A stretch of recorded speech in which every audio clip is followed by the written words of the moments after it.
Assalamualaikum, selamat pagi anak-anak. Ketemu lagi dengan Ibu Guru. Kali ini kita memasuki pembelajaran 2. Kemarin kita sudah belajar tentang tema 1, hidup rukun, sub tema 1. Hidup rukun di rumah, pembelajaran 1.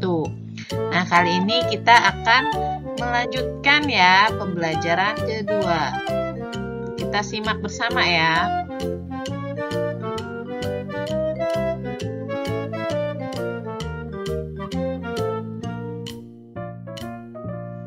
Mutiara membaca buku yang dibelikan ayahnya. Perhatikan sampul bukunya. Nah, buku ini adalah buku yang dibelikan ayah untuk Mutiara. Nah, buku ini ada sampulnya anak-anak. Di dalam sampulnya itu terdapat gambar burung Garuda. Nah, tentunya kalian sudah pernah melihatnya ya.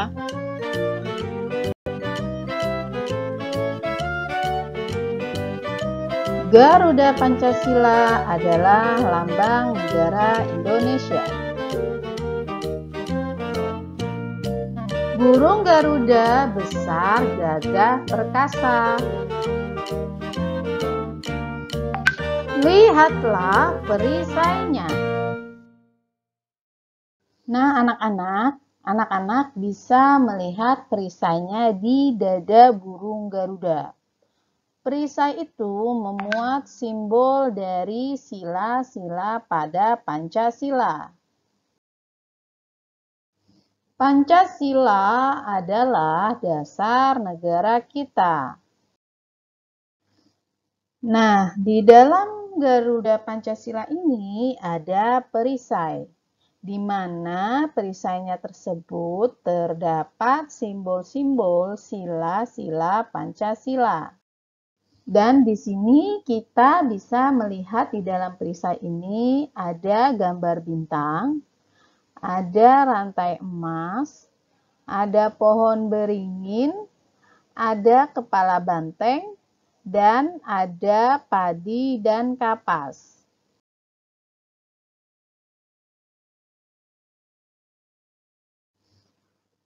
Pancasila berasal dari dua kata, yaitu panca dan sila.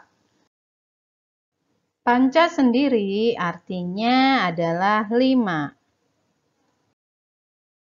Sedangkan sila itu sendiri artinya adalah dasar atau aturan. Jadi, Pancasila artinya adalah 5 dasar atau aturan. Makanya di sini dalam perisainya ada 5 gambar yang menunjukkan masing-masing sila pada Pancasila.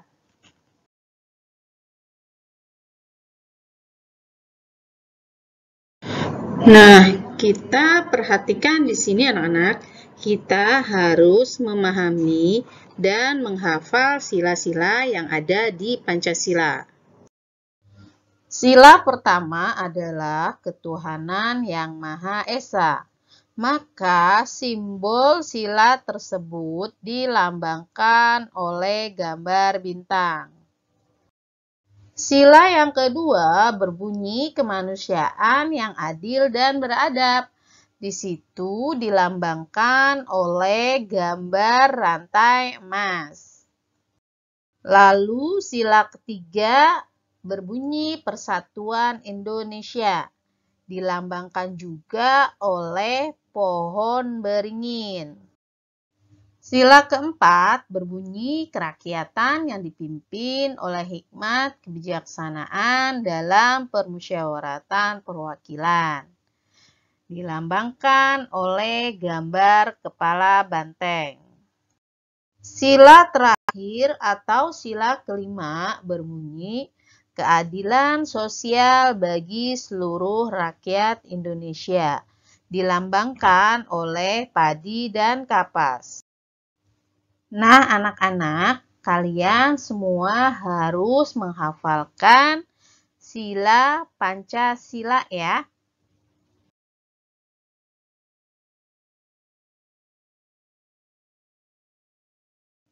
Nah, sekarang kita ingat lagi ya. Sila pertama adalah simbolnya bintang. Sila tersebut berhubungan dengan ketuhanan yang Maha Esa.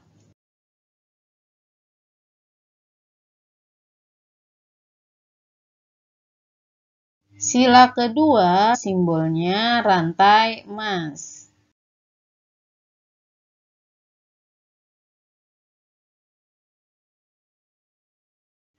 Sila ketiga simbolnya adalah pohon beringin.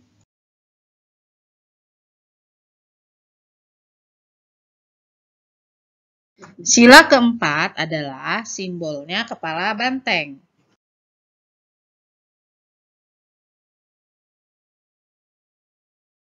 Dan sila kelima adalah simbolnya padi dan kapas. Jadi kalian harus tahu masing-masing simbol daripada sila-sila Pancasila tersebut.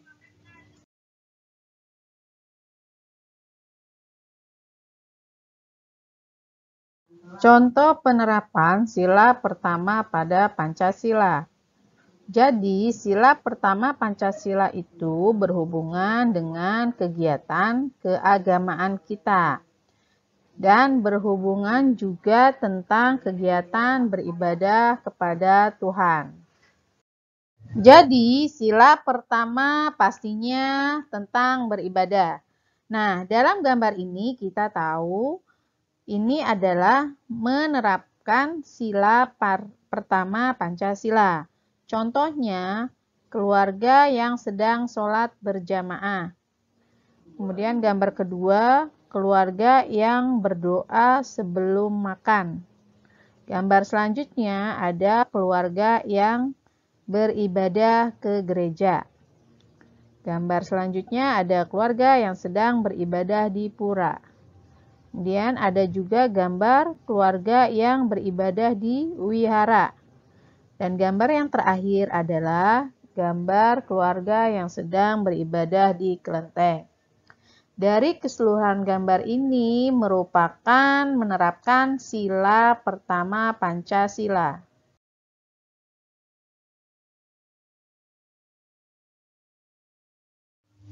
Di Indonesia ada 6 agama yaitu Islam, Kristen, Katolik, Hindu, Buddha, dan Konghucu.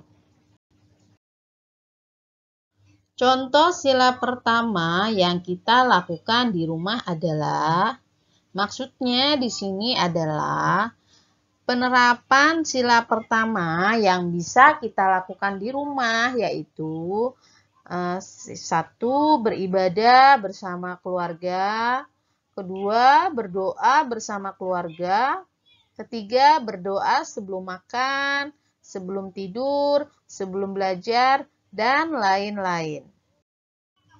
Yang beragama Islam bisa membaca Al-Quran, Kristen dan Katolik bisa membaca Alkitab, Hindu, Buddha, dan Konghucu bisa membaca kitab sesuai agamanya masing-masing. Nah, di sini kalian anak-anak bisa menerapkan sila pertama Pancasila jika kalian rajin beribadah. Saat berdoa dan beribadah, kita harus bersungguh-sungguh karena kita berdoa kepada Tuhan. Pastinya, ketika kita berdoa kepada Tuhan, maka sikap kita harus baik dan harus bersungguh-sungguh.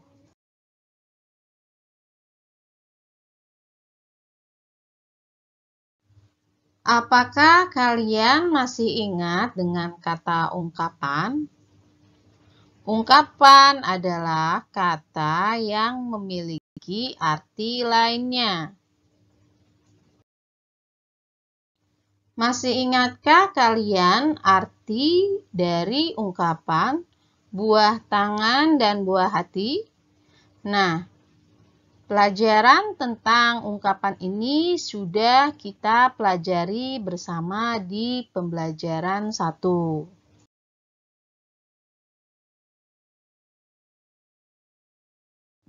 Tunjukkan mana yang termasuk ungkapan pada percakapan berikut ini. Ada percakapan antara Udin dan Mutiara. Nah, kita akan baca percakapan ini, lalu kita akan mencari untuk menemukan kata ungkapan di dalam percakapan tersebut.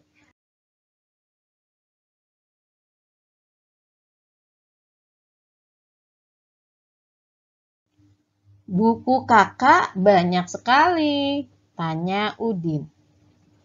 Kakak memang senang membaca buku, jawab Mutiara. Wah, kakak memang pantas dijuluki kutu buku, kata Udin. Ayo, kamu juga harus rajin membaca.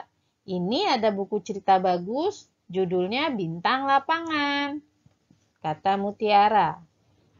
Ceritanya tentang apa, Kak? Tanya Udin. Cerita tentang pemain sepak bola yang rendah hati, meskipun sudah terkenal, kata Mutiara. Berarti dia tidak besar kepala ya, Kak? Terima kasih ya, Kak. Saya boleh meminjam buku kakak, kata Udin. Sama-sama, Dek, jawab Mutiara. Nah, ini adalah percakapan antara Udin dan Mutiara, di mana di dalam percakapan tersebut terdapat kata ungkapan. Nah, anak-anak, ayo kita cari bersama yuk. Ada kata ungkapan apa saja di dalam percakapan tersebut? Nah, ungkapan yang kita temukan pertama adalah kutu buku. Kemudian, ungkapan yang kedua ada bintang lapangan.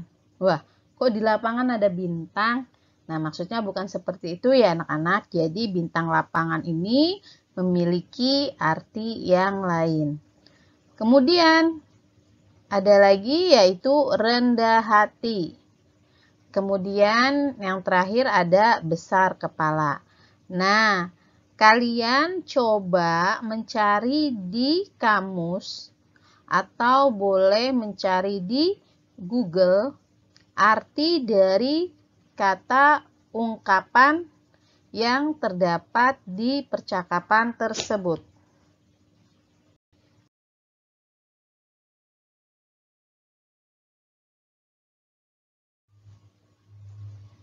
Sekarang kita bahas satu persatu ya. Yang pertama ada ungkapan kutu buku. Kutu buku ini artinya orang yang suka membaca buku. Ingat ya anak-anak, kutu buku artinya orang yang suka membaca buku. Bukan berarti kutu buku itu adalah buku yang ada kutunya. Jadi ungkapan ini memiliki arti yang lain. Kemudian yang kedua adalah bintang lapangan. Nah, di sini ungkapan bintang lapangan bukan berarti di lapangan ada bintang. Tetapi ungkapan di sini memiliki arti yang lain, yaitu orang yang ahli dalam olahraga. Selanjutnya kita lihat ada ungkapan rendah hati. Artinya tidak sombong. Ingat, rendah hati adalah artinya tidak sombong. Dan kemudian ada juga ungkapan besar kepala. Besar kepala ini bukan berarti kepalanya besar, melainkan besar kepala ini adalah artinya sombong.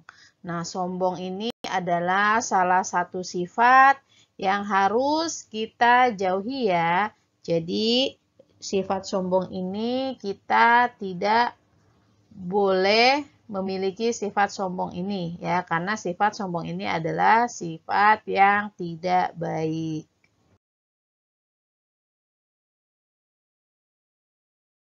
Nah, sekarang kita pelajari satu persatu tentang ungkapan tadi.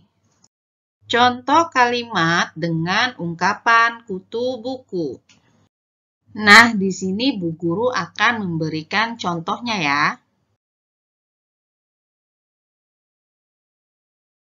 Dio itu anak yang kutu buku. Dari kalimat ini kita bisa mengetahui artinya Dio itu anak yang suka membaca buku. Karena kutu buku itu artinya suka membaca buku.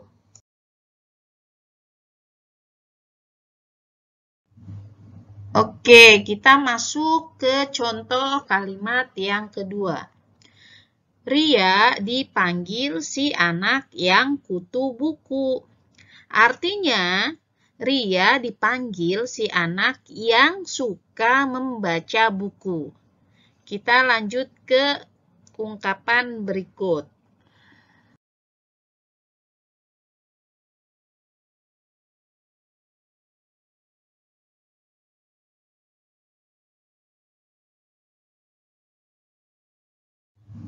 Contoh kalimat dengan ungkapan bintang lapangan. Kalimat pertama, Ronaldo menjadi bintang lapangan sepak bola. Artinya, Ronaldo menjadi pemain yang ahli dalam bidang olahraga sepak bola. Karena bintang lapangan itu sendiri memiliki arti pemain yang ahli dalam bidang olahraga. Kita simak kalimat yang kedua. Susi Susanti menjadi bintang lapangan bulu tangkis. Artinya, Susi Susanti menjadi pemain yang ahli dalam bidang olahraga bulu tangkis.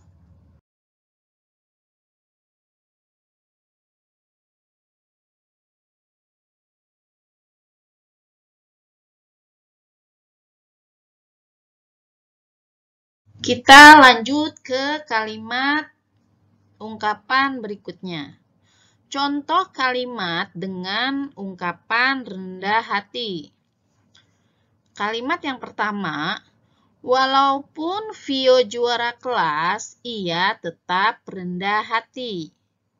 Artinya, walaupun Vio juara kelas, ia tetap tidak sombong. Karena rendah hati artinya tidak sombong. Kita lihat kalimat yang berikutnya. Orang kaya itu rendah hati. Artinya, orang kaya itu tidak sombong.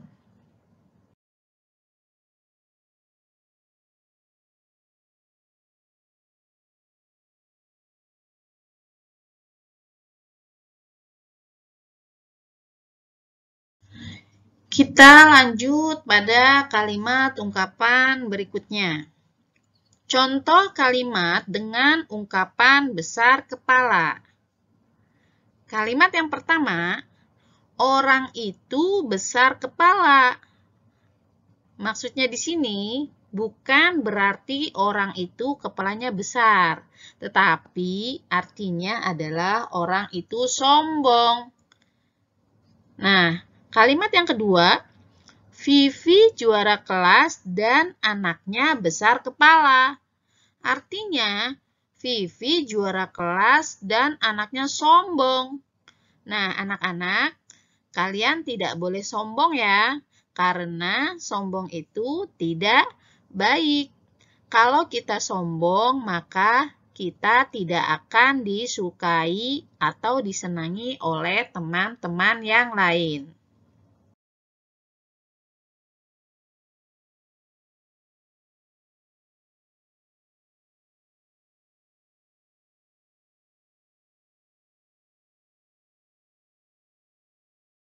Nah, dari percakapan tersebut kita sudah menemukan beberapa kata ungkapan, yaitu kutu buku, bintang lapangan, rendah hati, dan besar kepala.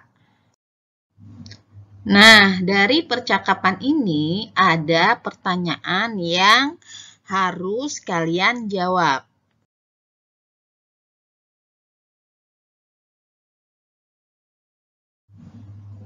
Pertanyaan pertama, apa arti ungkapan tersebut?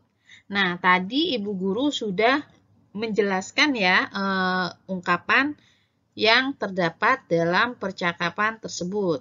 Nah, sekarang kalian coba ingat apa saja ungkapan yang terdapat dalam percakapan tersebut. Ya, ada apa itu kutu buku? Kutu buku itu adalah orang yang senang membaca buku. Lalu, apa itu bintang lapangan? Bintang lapangan adalah orang yang ahli dalam bidang olahraga. Kemudian, apa itu rendah hati? Rendah hati adalah tidak sombong. Nah, kemudian ada lagi ungkapan besar kepala yang artinya adalah sombong.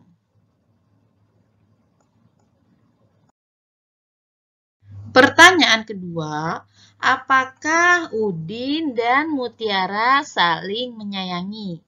Ya, Udin dan Mutiara saling menyayangi. Pertanyaan ketiga, bagian percakapan manakah yang menunjukkan mereka saling menyayangi? Nah, tadi ada si Mutiara meminjamkan buku kepada Udin. Itu menunjukkan bahwa Mutiara menyayangi Udin. Dengan Mutiara meminjamkan buku kepada Udin, terbukti mereka saling menyayangi. Pertanyaan keempat, pengamalan sila keberapakah yang ditunjukkan oleh Udin dan Mutiara yang saling menyayangi? Nah, saling menyayangi ini adalah pengamalan sila Pancasila yang kedua, yaitu kemanusiaan yang adil dan beradab. Pertanyaan kelima, apakah kamu menyayangi kakak, adik, saudara, dan orang tua di rumah? Ibu guru yakin kalau kalian pasti sayang kepada orang tua kalian dan saudara-saudara kalian di lingkungan sekitar kalian. Pertanyaan nomor 6. Tuliskan contoh pengalamanmu yang menunjukkan kamu menyayangi kakak, adik, saudara, atau orang tuamu. Nah, anak-anak, coba kalian buat pengalaman kalian yang menunjukkan kasih sayang kalian kepada orang-orang di sekitar kalian. Misalnya seperti kakak, adik, saudara, atau orang tua. Contohnya, misalnya kalian membantu orang tua mencuci piring. Nah, itu adalah salah satu contoh kasih sayang kalian kepada orang tua. Atau bisa juga kalian berbagi makanan terhadap kakak atau adik kalian. Dan itu juga merupakan contoh dari kasih sayang. Nah, di sini Ibu Guru punya gambar. Ada 5 gambar bagaimana cara berjalan dengan baik. Gambar pertama adalah berjalan ke depan. Nah, perlu diingat ya, anak-anak, kalian kalau berjalan jangan mundur ya, karena kita tidak bisa melihat bagian belakang kita. Berjalan yang tepat atau baik itu adalah ke depan. Sikap berjalan yang baik, pandangannya lurus ke depan. Nah, ketika kaki kita melangkah, tangan kita juga mengayun. Lalu, Berjalan ke belakang pun boleh dilakukan, tetapi harus dengan pengawasan orang dewasa. Supaya orang dewasa bisa mengarahkan nanti ada benda di belakang kita atau tidak. Lalu ada berjalan ke samping. Nanti bisa kalian praktekkan di rumah ya. Dan berjalan berkelompok dengan rapi. Nah, sekarang kita akan belajar tentang teknik berjalan yang baik. Yang pertama adalah sikap badan kita saat berjalan itu harus tegap, tidak bungkuk. Saat berjalan harus dimulai dari kaki kiri. Saat kita berjalan, maka kaki kita melangkah dan tangan kita mengayun. Langkah kaki dan ayunan tangan kita harus berlawanan. Misalnya, jika kaki sebelah kiri melangkah, maka tangan yang mengayun adalah sebelah kanan. Jika kaki sebelah kanan melangkah, maka tangan yang mengayun adalah sebelah kiri. Berjalan yang baik adalah berjalan ke arah depan. Nah, itu tadi adalah kita belajar teknik berjalan dengan baik. Nah, sekarang coba kalian praktekkan teknik berjalan dengan baik dan benar. Langkah dan ayunan harus berlawanan.